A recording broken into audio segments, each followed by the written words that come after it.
இந்த ரெய்னி சீசனில் சளி இருமல் த்ரோட் பெயின் இருக்கிறவங்க இந்த டெய்லி ரொட்டீனை கண்டிப்பாக ஃபாலோ பண்ணலாம். 7-5 மார்னிங் எழுந்தோடனே பிரீத்திங் டெக்னிக் பண்ண போறீங்க. ஃபர்ஸ்ட் ஒன் ரைட் ஹேண்ட் அப்டாமனில் வச்சுட்டு ஃபோர்ஸ்ஃபுல்லாக எக்ஸைல் மட்டும் பண்ண போறீங்க. செகண்ட் ஒன் பஸ்ரிக்கா, ஃபோர்ஸ்ஃபுல்லாக இன்ஹேல் பண்ணும்போது கை தூக்கணும், ஃபோர்ஸ்ஃபுல்லாக எக்ஸைல் பண்ணும்போது கை கீழே இருக்கணும்.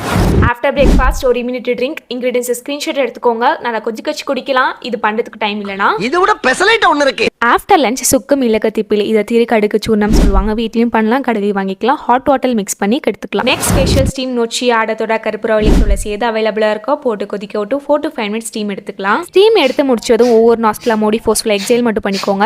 நெக்ஸ்ட் அக்கு ப்ரெஷர் இண்டெக்ஸ் ஃபிங்கரை நோஸ் கிட்ட வச்சு clockwise and clock wise pressure கொடுத்துக்கோங்க. செகண்ட் ஒன் தம் ஃபிங்கரை காது கிட்ட வச்சு மிடில் ஃபிங்கர் எங்கே மீட் ஆகுதோ அங்கே clockwise anti clock wise pressure கொடுத்துக்கோங்க. லாஸ்டா ஈவினிங் டைம்ல அன்னாச்சி பழம் இல்லை ஆரஞ்சு ரெண்டுத்துல எது வேணாலும் எடுத்துக்கலாம். பாடியில் இருக்க மியூக்கஸ் அதாவது சளியை வெளியே எலிமினேட் பண்ணதுக்கு ரொம்ப யூஸ்ஃபுல்லாக இருக்கும். இது எல்லாத்தோட சேர்த்து தேவையான அளவுக்கு தண்ணி குடிக்கிறது ரொம்ப இம்பார்ட்டன்ட்.